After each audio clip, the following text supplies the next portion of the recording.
All right, guys, how you doing? This is Joe from Iron Health. We're continuing our Brazilian Jiu-Jitsu series. Another injury we see a lot of is pec tears. For some reason, your pecs are more susceptible to injury in Jiu-Jitsu. It's that forceful contraction with movement that really can tear them. So what I'm gonna go through right now is ways to see if your pec is torn, okay? Because it might not be fully torn and you might not even notice.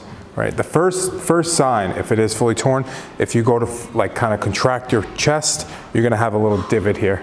It's probably torn, right? But even before that, let's say like you're rolling and someone pushes you in a certain way and you contract your pec real hard. If you hear a pop, and when you go to contract your pec muscle, if it hurts here or if it hurts in the arm, most likely that's your pec, okay? Because the pec comes and inserts into the humerus right in here. I've seen a couple guys who tore their pec and the next day they're bruised on the arm, not even on the pec. It's actually an odd thing, they're bruised here. So it's something to keep in mind. If you're bruised here and you felt something that you can't really contract here, your pec is probably torn, all right? Another way to look at it too is if it's a mild tear, like I'm just gonna have Greg raise his arm and I'm just gonna press down. Don't let me push down, fight me.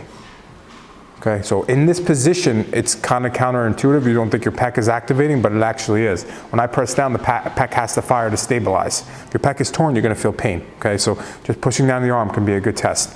And if that's not even, if that's not painful, it might even be less of a tear.